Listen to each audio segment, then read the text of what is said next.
Great. And we're really happy that y'all are here today.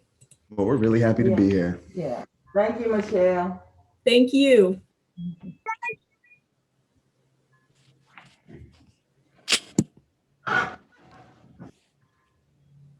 Bumpy here. It's like my computer won't charge.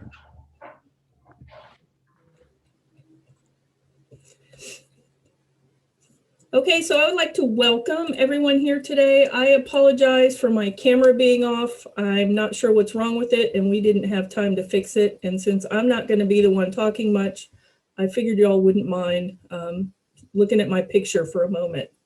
My name is Michelle Wren. This is a class that I teach with graduate teaching assistants Hannah Kennedy and Shayna Dotson.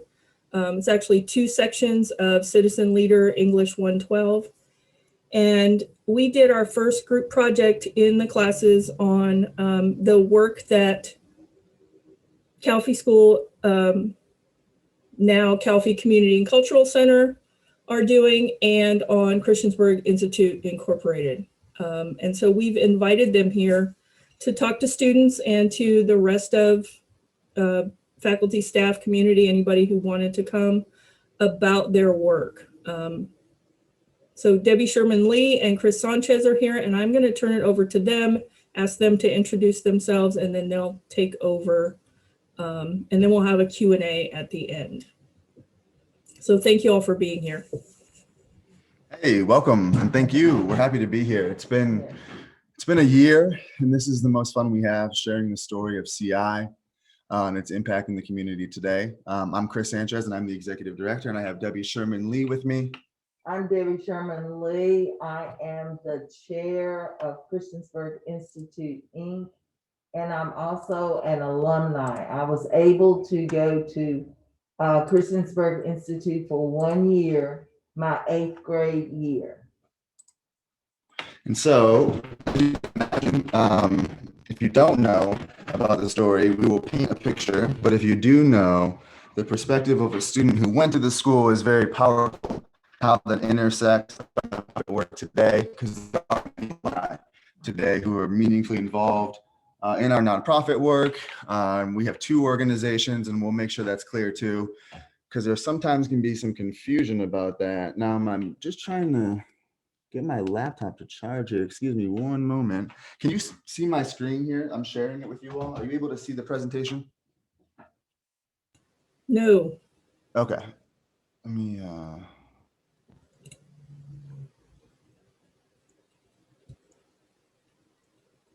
how about now? It's getting ready. It says you've started. There it is. And you see the full presentation. You don't see my little side gadgets and gizmos here, right? No. I see the full slide. All right, thank you. So we'll get started. And before we get started, again, I'm Chris. Anyone who may have arrived lately, I'm the executive director of Christiansburg Institute Incorporated. I have Debbie Sherman Lee with me, who is the chair of our board and also attended the former school, Christiansburg Institute. This image here, to start off the presentation, these are students standing in front of Bailey Morris Hall, which was sort of the flagship structure on CI's former nearly 200-acre campus right here in the heart of Montgomery County in Christiansburg. And a lot of the presentation will be image oriented. So it'll be less text, more historical photographs from CI's 100-year legacy. And we're just going to kind of speak to those photographs and share the story of CI as we move about.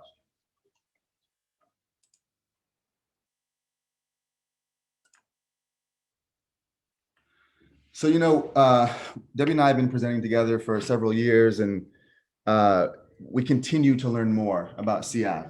And as a result, we continue to learn more about African-American history locally. That's not just CI, but just Black life in the county.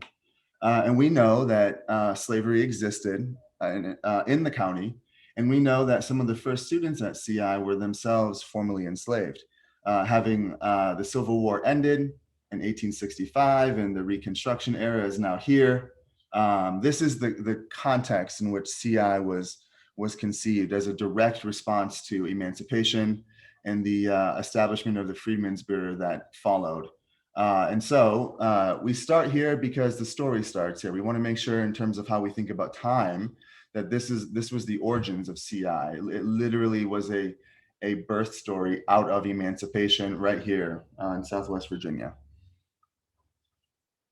We'll come back to these images here, but that top left image is a sketch done by an artist named Lewis Miller. He was not from Virginia. I actually don't believe he was from the South, but he would come here a lot, and he would sketch and draw, and he was known for the accuracy of the culture and the attire and the fashion at the time in his sketch work. And these are sketches he had done of some enslaved folks being auctioned on an auction block in downtown Christiansburg, right here in Montgomery County.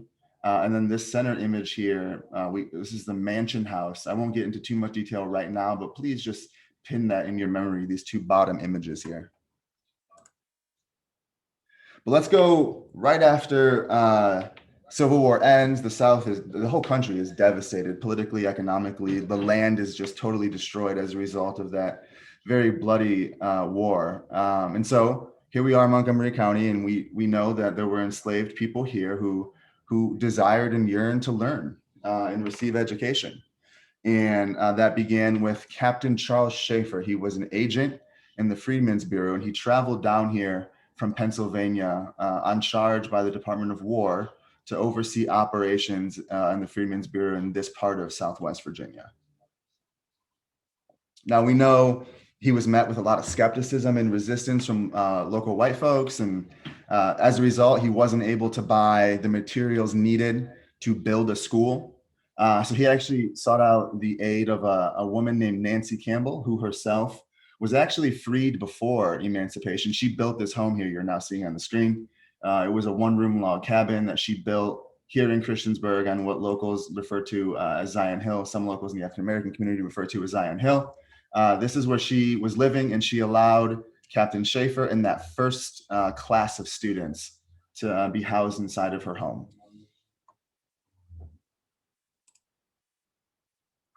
Now, we're not going to be able to get into all the details of CI's history because it's a 100-year history that covers extremely important moments in American life.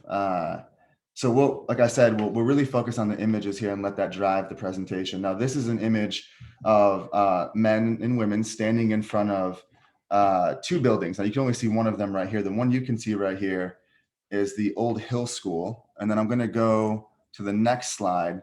And the building to the next of that is now called Schaefer Memorial Baptist Church. But these two buildings were later built on Zion Hill as the first two built structures that CI began to grow to house additional students as many wanted to be educated. And this was one of the few schools in the region that was offering that to newly emancipated, formerly enslaved people.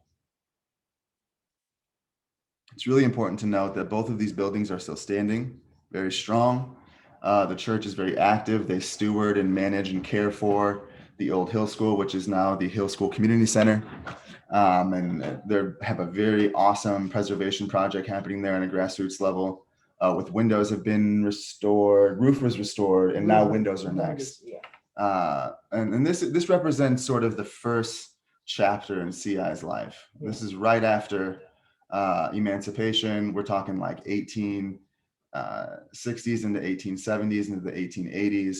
These two buildings come, and so CI is growing. We see that in terms of student body size, and we see that in terms of structures being built to house that volume and growth of folks wanting to learn. If you're ever on High Street in Christiansburg, you can find these two buildings located on High Street. It's a wonderful view looking out over Christiansburg. And for anyone who isn't familiar with the area, in terms of a landmark, it's right behind the Aquatic Center in Christiansburg, up on that hill. So these two structures were overlooking Christiansburg. It was a very powerful moment. We won't get into too much detail, but the imagery of Zion Hill, we know Schaefer was a devout Baptist. This is some of the reference to the Exodus and Moses story and Zion. Some of that imagery is very important here as we think about the school as a religious school, in addition to an academic school, but that begins to shift. And that begins to shift when the Department of War quickly fails and is defunded. And so all those federal dollars that were once supporting CI are no longer available. So Captain Schaefer is able to get the support of a Quaker group in the North. We know now, of course, we knew then that Quakers were abolitionists and advocated for equal rights for Black people, and were very, very active, and not just in terms of the church and the ministry, but also in terms of resources to build schools, to hire teachers and support their salaries. That was part of what made these kinds of projects possible. Now, the Friends Freedmen Association, the Quaker group that now is supporting the school, they take over ownership of the school. And there's a lot of history there that you could learn. It's very fascinating. But eventually, Captain Schaefer backs away, and the Quaker group in the North, which we refer to as the FFA moving forward, the Friends Freedmen Association, they take over the school.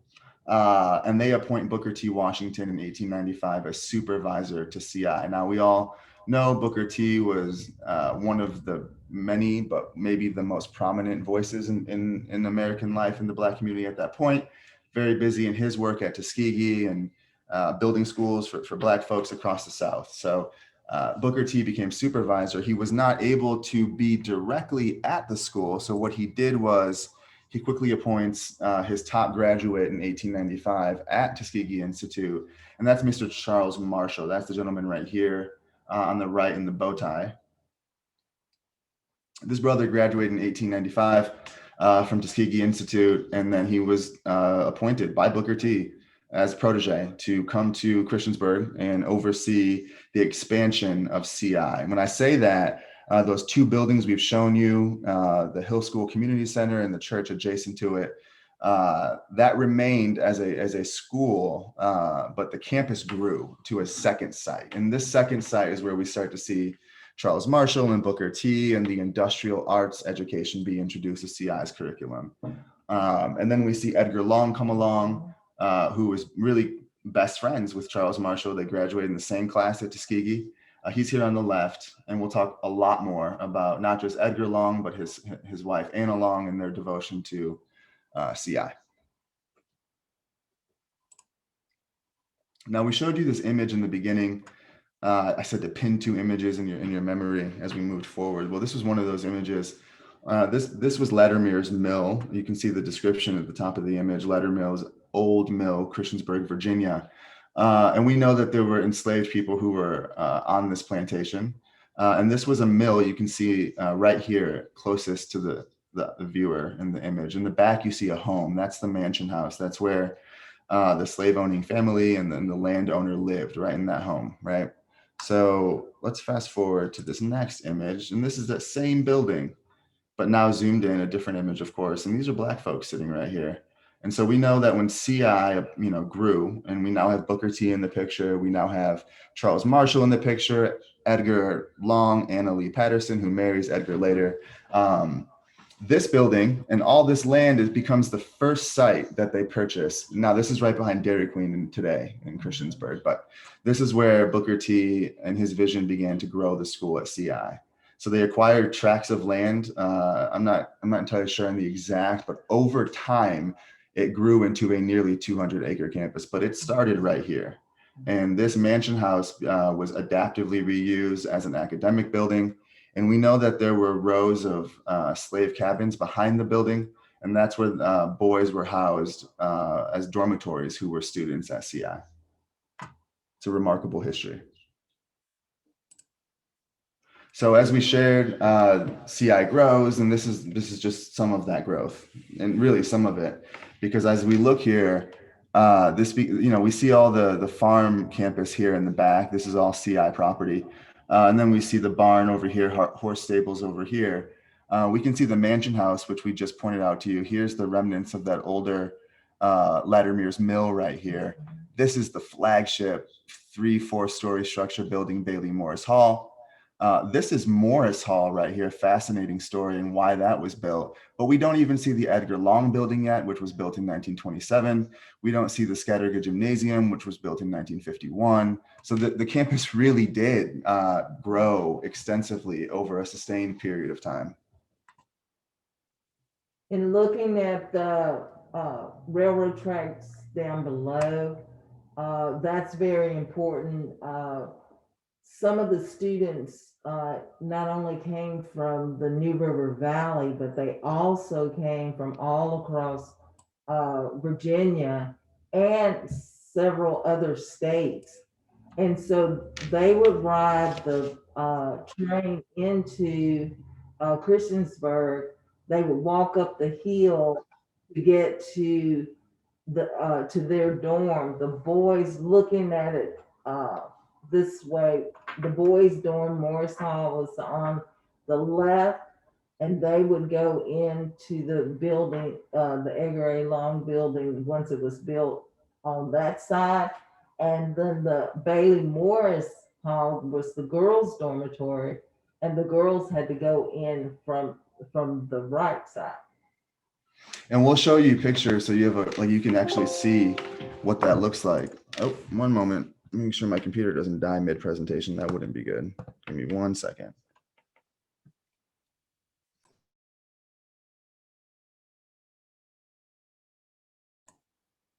We'll show you other pictures too, so you can get a better zoomed in of the story and the life, the campus life at CI. And as Debbie shared, that this was a campus, this was a community. Students are coming in by train, they're coming in by bus. Students are legitimately walking from Wake Forest, and that's a whole history there that no one really appreciates fully in the way it needs to be appreciated fully. And so this became a mecca for Black life across Southwest Virginia, and as Debbie shared, beyond the state.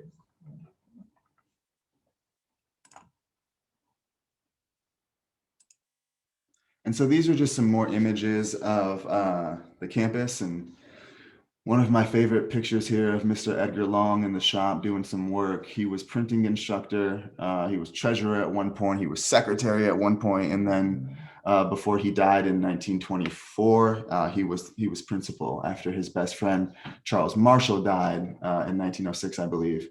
His best friend Edgar became principal.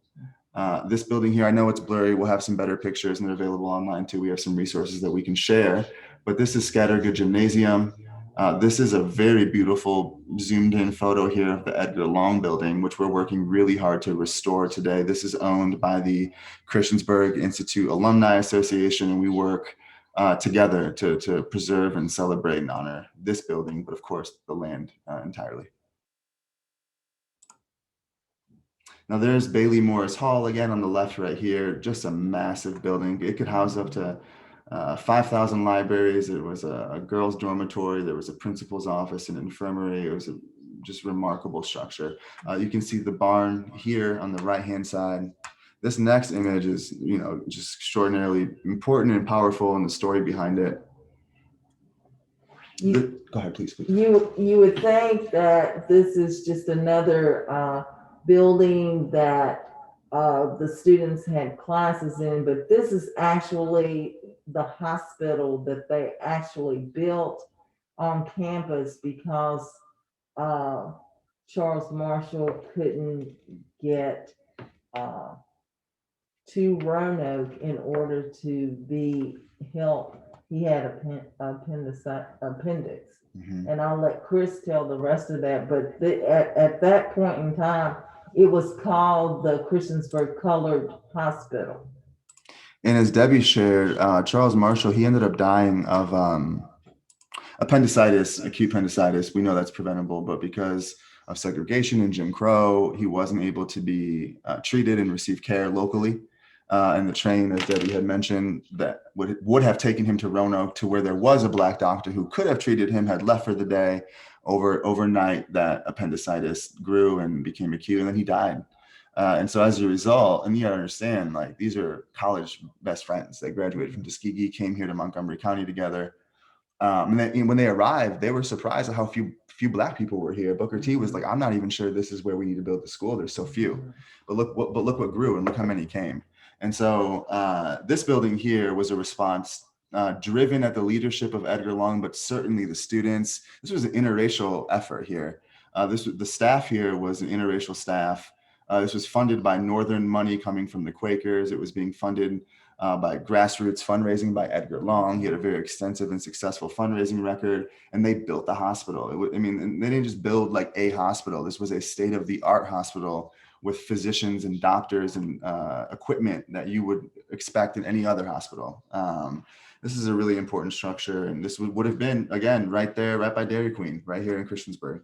And some of the nurses went out into the community because the Black folks couldn't go to or stay at the hospital. They would have, they would be attended to and then sent home. But the nurses would go out, kind of like doctors used to do, go out and do house calls out in the community, so that people of color could have access to medications and things.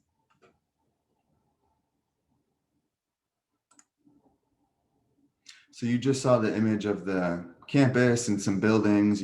You saw it was more than just education. This was meeting like basic human needs in terms of healthcare and access to equitable healthcare. But then this, of course, and Debbie, this was a campus with a basketball team and a football team and a pom-pom team and a cheerleading team. And this gets into the life. This gets into the life and the joy and the community that was CI.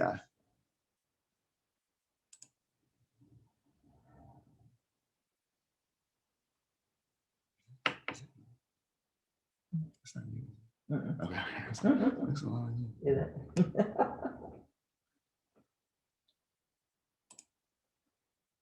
And so we'll fast forward, right? And these are really important, really powerful. And I don't know where I'm at with time. So Michelle, if you need to interrupt me and let me know, I can just stop and we can talk and do a Q&A. But this is just some of the history in downtown Christiansburg. This is the public square in downtown Christiansburg. These are images I took probably 4 years ago of monuments and markers that are in the public square. And you can see there are several war monuments. This one right here is for firefighters, police, EMT. This one right here is a Confederate monument. I believe it's to actual locals in Montgomery County who fought in the Civil War and the Confederacy. And this is a storyboard that interprets this Confederate monument. Notice this image here we've been pointing to a lot. That became CI's campus, expanded campus. And so what we don't see, though, is we don't see any monuments or markers in the public square that celebrate or honor Black history. And so we're working collaboratively with multiple stakeholders in the community to draw attention to that and to really honor that. And so our work is more than just the storytelling. It's how the storytelling can materialize and help us remember where we came from and maybe inform where we want to go. So this is CI today. Okay, so this is the Edgar A. Long building. It's a historic building built in 1927. It's on the National Register of Historic Places. And this is sort of the remnant of the former 185-acre campus. And I know we're kind of jumping around here, so we can get into questions to cover anything that was not clear. But when CI closed in the mid-60s, all of the land was divided into 16 lots, and it was sold at public auction. And 15 of those lots were purchased by developers. And so what we have today would be, we have Waffle House, and we have the Oak Tree subdivision, and the Vista Via subdivision, the Christiansburg Rec Center, Food Lion, that was all previously CI's campus. And then the 16th lot, the Montgomery County Public School Board purchased, and they built Christiansburg High School on it. And so there's a lot of history there, and there's a lot of truth telling and honesty there, and that's real. And we can talk about that. But to fast forward to where we are today in our nonprofit work, this represents a huge part of our stewardship. As I said before, this land is 4.4 acres of original campus property. I mean, this, if you can see my mouse here, we imagine that the mansion house would have been located roughly right here with maybe 3 or 4 individual slave cabins, right? And so this land is sacred, it's ancestral, extends very deep into the past and then now into the present moment. But we're working hard to restore and then reopen the Edgar A. Long building and really develop the land in a way that honors the legacy of the land and the spirit of CI and its service to the community beginning in 1866. I would be remiss if I go on. This land is owned by the Christiansburg Institute Alumni Association. These are students who went to CI, now own this land. And there's history there in terms of how that happened, but that's what happened eventually. And so in 1976, the Christiansburg Institute Alumni Association formed a nonprofit and began to meet for reunions and to celebrate. And then acquired 4.4 acres in the historic Edgar A. Long building in the mid 90s, and then suddenly realized that this was a massive project that required a staff and day-to-day operations. So they created our organization, Christiansburg Institute Incorporated, and we were created in 1999 to steward the land and then preserve the story and honor and celebrate the ancestors who came before us.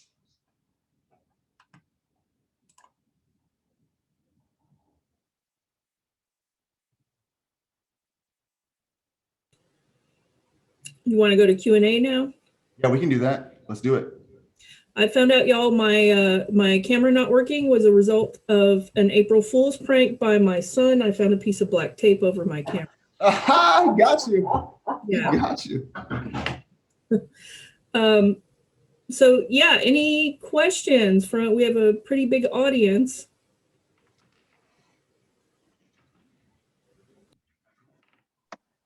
I'll ask one.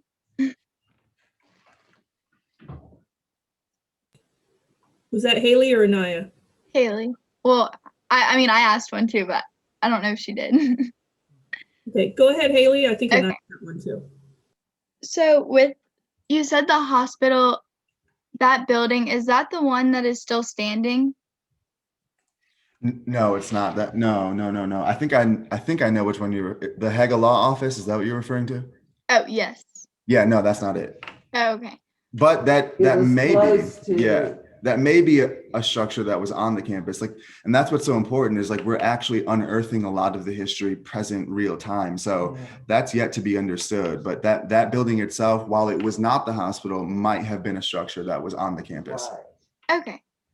And then I've gone over and like I've seen where the campus was and stuff, and I didn't know like Waffle House and all of that was part of it. So I just thought that was really cool. Yeah. So when you think about from the railroad tracks all the way to the Christiansburg Rec Center and all of the land back behind that, all of that was part of the 185 plus acres of land that CI owned at one time. That's awesome. And I also wanted to tell y'all, I think what y'all are doing is really great. Well, thank you. I think so too. Thank you. Yeah. I love what we do. love it. Yeah, we love what we do. It's awesome. Okay, and now you can go. Okay, so real quick, how has like COVID impacted you guys' work? Yo, in real ways. 1 second. I'm getting some lag here. I heard your question though. Give me 1 second.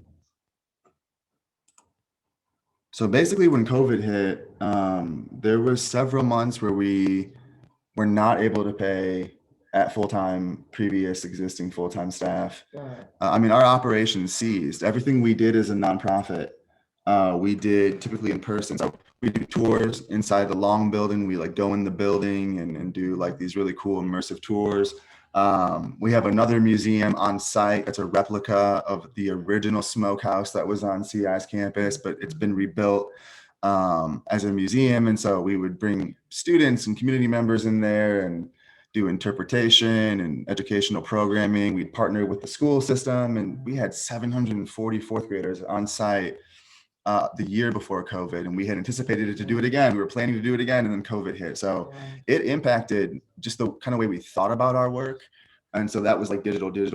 We got to get digital content and go online and really focus on social media, which we already needed to do. So, but then also like fiscally, financially, it was a challenge. You know, those COVID like emergency response grants and those grants were like the lifeblood that gave us sustenance to really keep afloat and keep breathing through 2020.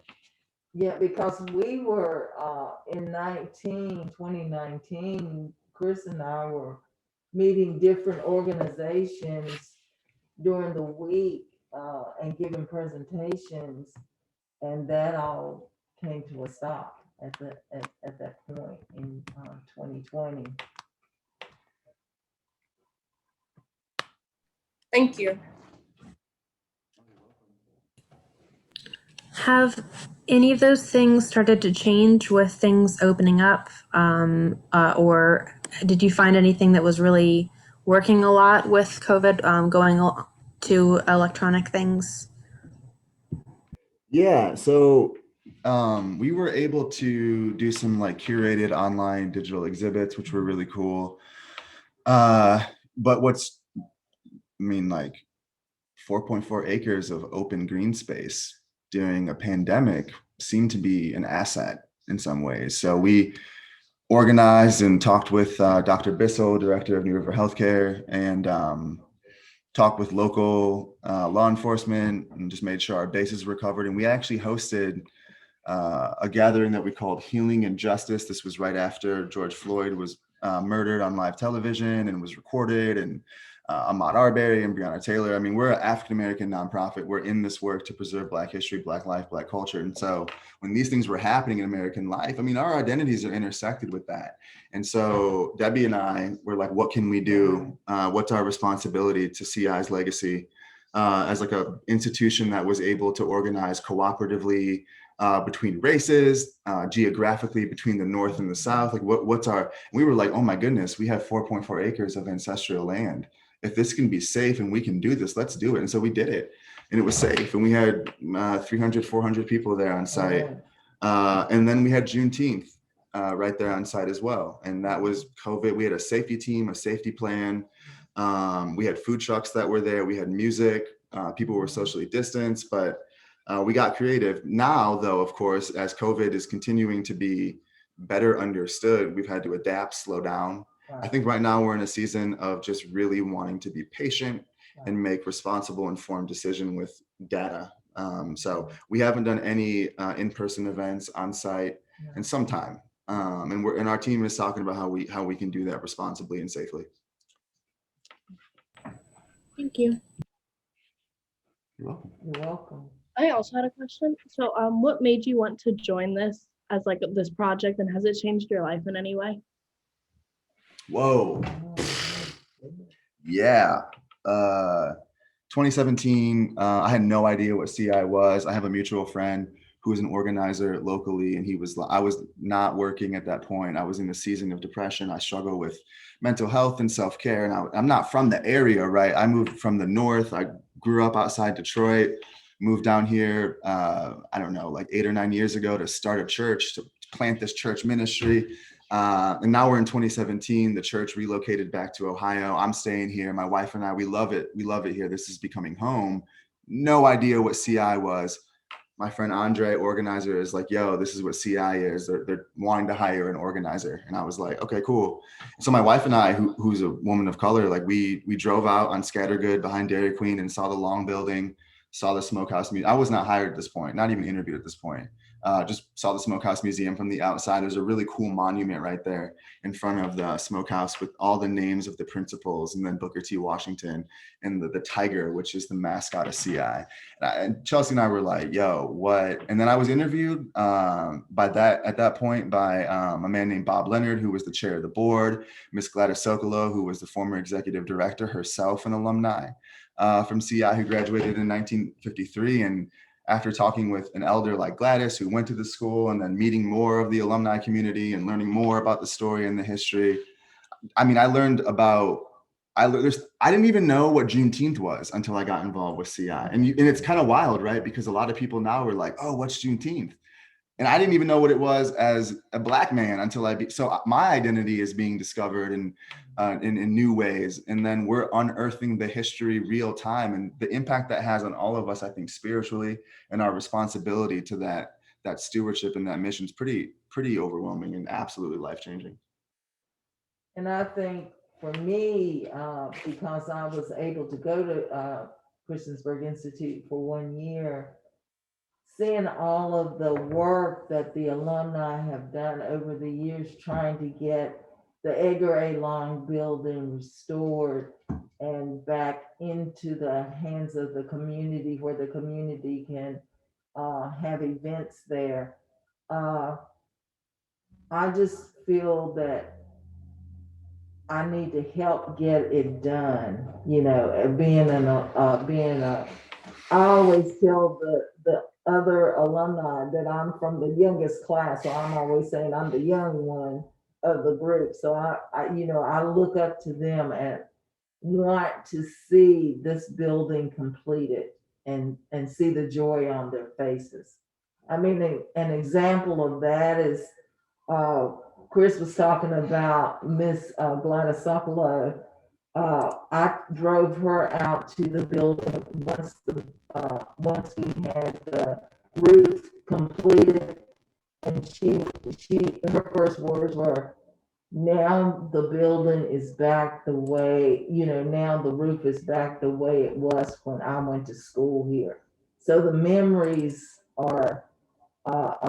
go deep in the community, and there are lots of um, alumni here in the New River Valley, but there are also alumni all over the United States and beyond. And I just saw a comment that said Debbie is a RU alum.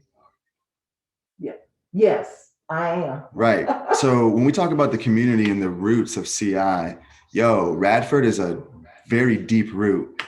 Earth, if that's earth to CI, it is connected to CI.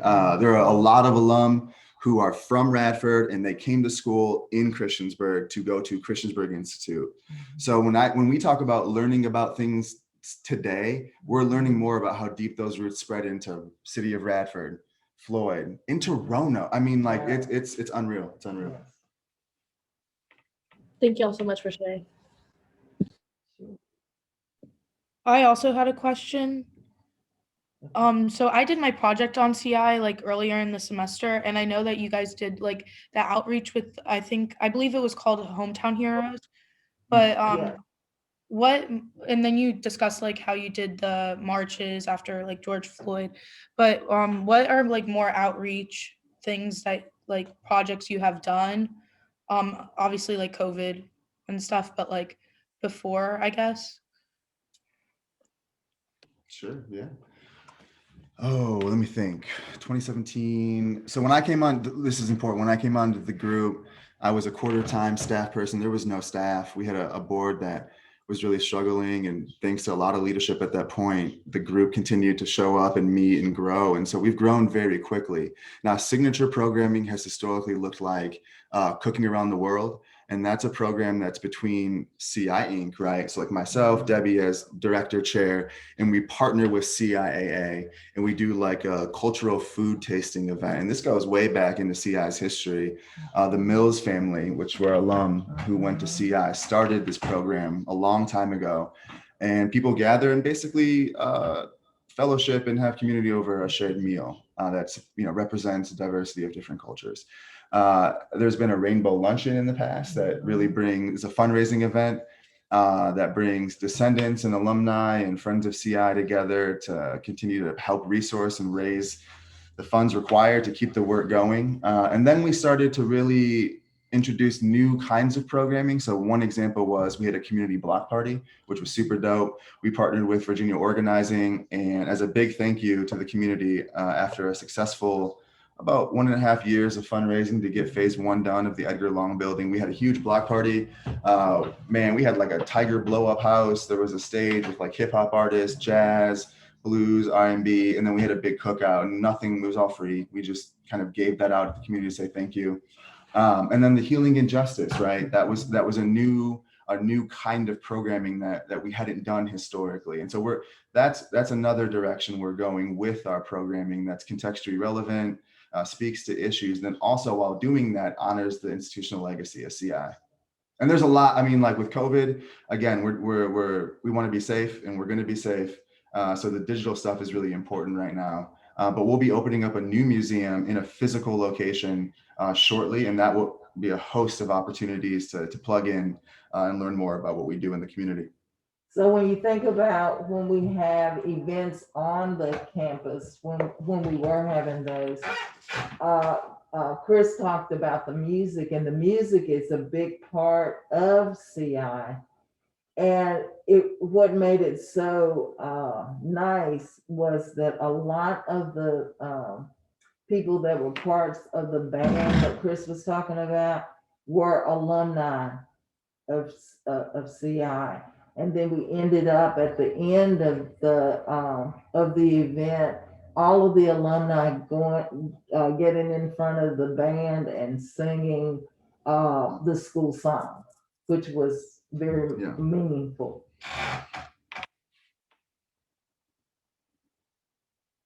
Okay, thank you so much.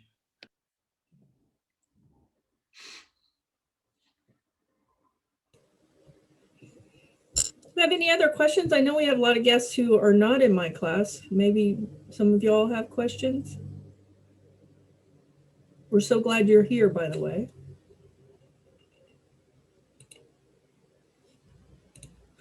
So I had one while I was seeing all the land, and you were pointing at,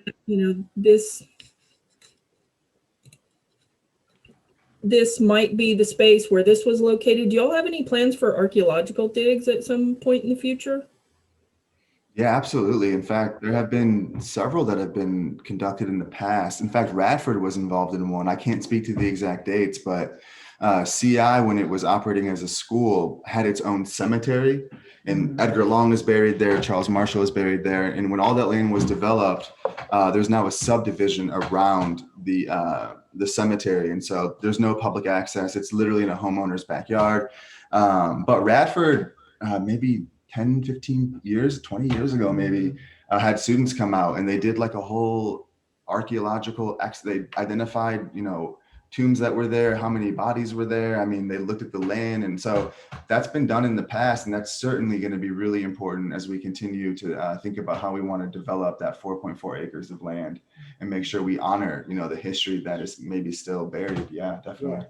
Yeah. Yes.